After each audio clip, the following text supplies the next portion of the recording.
Assalamualaikum warahmatullahi wabarakatuh.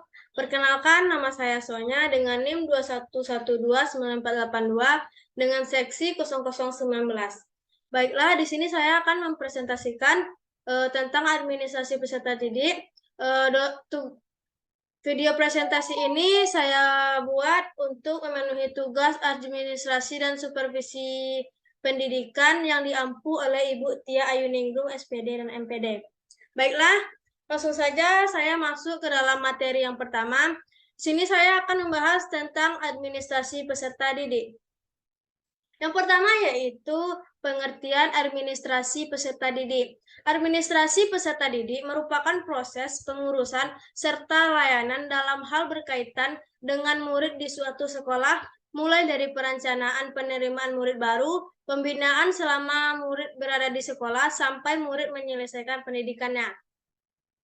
Administrasi peserta didik dilaksanakan melalui upaya menciptakan suasana yang kondusif untuk terjadinya proses belajar kepala sekolah serta para guru adalah memberikan layanan dengan memperlihatkan apa yang dibutuhkan, dirasakan dan dicita-citakan murid dalam batas kewenangan, keinginan maupun peraturan serta ketentuan sekolah yang berlaku.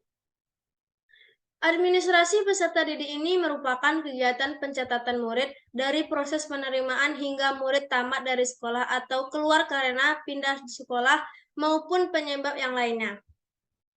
Baiklah, kita lanjut ke materi selanjutnya yaitu tentang proses administrasi peserta didik. Yang pertama yaitu kegiatan awal tahun pelajaran.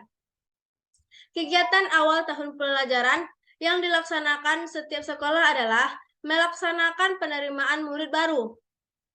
Penerimaan murid adalah proses seleksi dan pencatatan murid yang memasuki sekolah tertentu. Setelah memenuhi persyaratan yang ditentukan oleh sekolah itu, kegiatan-kegiatan dalam penerimaan murid baru ada beberapa kegiatan yang harus dilakukan. Yang pertama adalah penetapan daya tampung, yang kedua penetapan syarat-syarat murid baru, dan yang terakhir adalah pembentukan panitia atau petugas penerimaan murid baru. Selanjutnya yaitu selama tahun pengajaran. Kegiatan atau langkah lebih lanjut setelah murid diterima di sekolah ialah membina murid tersebut sehingga berkembang kemampuannya secara maksimal sesuai dengan tujuan sekolah. Pembinaan murid dilakukan agar murid mengenal lingkungan tempat belajar mereka dan dapat menyesuaikan diri dengan tuntunan sekolah. Dengan pemahaman terhadap lingkungan itu diharapkan dapat tercipta suatu keadaan di mana murid lebih tertib dan lebih mementingkan tugas-tugas belajarnya.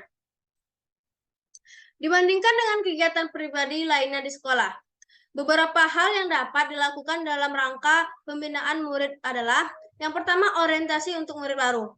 Kegiatan-kegiatan yang diberikan dalam masa orientasi itu adalah perkenalan, penjelasan tata tertib sekolah, penjelasan tentang fasilitas sekolah, serta peraturan kehadiran murid. Selanjutnya yaitu beberapa alat yang dapat digunakan untuk melakukan perencanaan, untuk melakukan pencatatan kehadiran murid ini diantaranya yaitu papan absensi harian murid. Selanjutnya yaitu buku absensi harian murid. Selanjutnya yaitu buku rekapitulasi absensi harian murid sekolah. Yang terakhir yaitu papan rekapitulasi absensi harian murid sekolah. Selanjutnya yaitu promosi dan mutasi murid.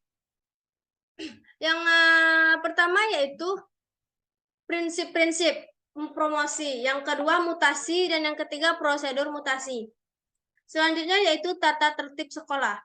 Tata tertib sekolah ini merupakan salah satu alat untuk melatih murid mempraktekkan disiplin sekolah. Selanjutnya yaitu ganjaran dan hukuman. Ganjaran ialah imbalan yang menyenangkan yang diterima murid karena prestasinya dalam berusaha untuk mengerjakan sesuatu. Hukuman merupakan imbalan yang tidak menyenangkan yang harus diterima murid akibat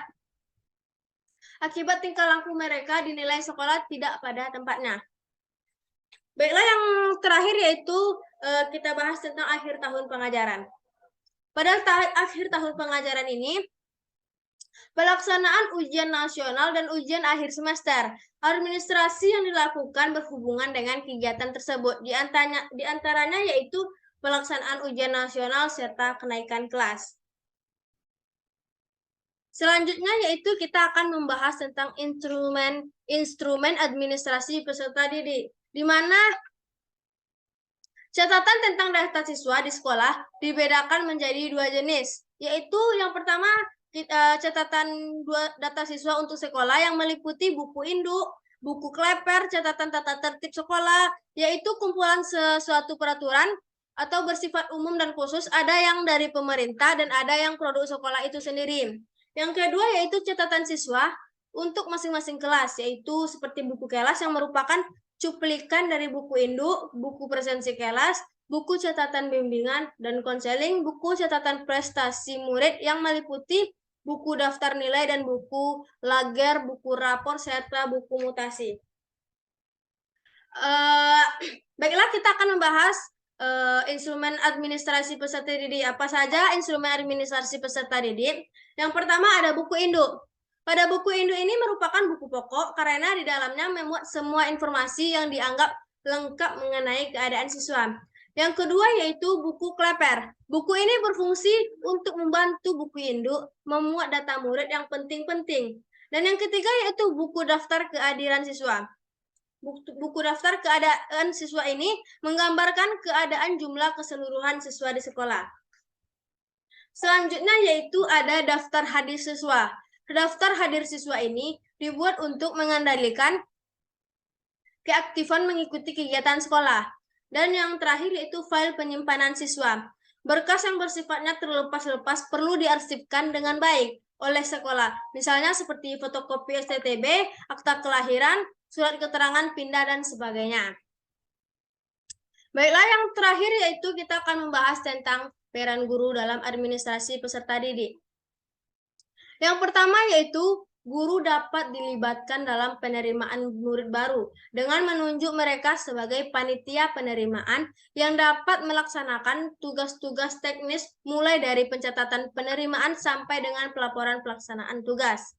Yang kedua yaitu peranan yang besar dalam masa orientasi dipegang oleh guru kelas 1 di samping kepala sekolah. Tugas guru adalah membuat murid dapat lebih cepat beradaptasi dengan lingkungan sekolah. Yang ketiga yaitu untuk pengaturan kehadiran murid di kelas. Guru pun mempunyai andil yang besar. Yang keempat yaitu guru harus mampu menciptakan suasana yang mendorong timbulnya motivasi murid untuk senantiasa berprestasi tinggi. Dan yang terakhir yaitu guru juga harus berperanan besar dalam menciptakan disiplin sekolah atau kelas yang baik. Dikarenakan di sekolah merupakan masa pembentukan disiplin yang sangat menentukan untuk masa depan selanjutnya. Untuk membuat murid disiplin, guru diharapkan mampu menjadi contoh atau panutan bagi murid-muridnya. Baiklah, dari materi yang sudah saya jelaskan tersebut, maka kita dapat mengambil kesimpulannya yaitu administrasi peserta didik merupakan salah satu manajemen sekolah yang penting, yang aktivitasnya adalah di luar kegiatan pembelajaran, namun mempengaruhi pencapaian tujuan pendidikannya. Tujuan dari administrasi peserta didik ini merupakan mengatur sekolah kegiatan yang menyangkut peserta didik di luar kegiatan instruksional agar segala kegiatan tersebut bisa menunjang proses belajar mereka. Mungkin sekian penjelasan materi yang dapat saya sampaikan tentang administrasi peserta didik. Jika ada saya salah dalam kata, kekurangan dalam materi, saya mohon maaf dan salah dalam penyampaian. Saya sebagai penyampaian materi mohon undur diri. Wassalamualaikum warahmatullahi wabarakatuh.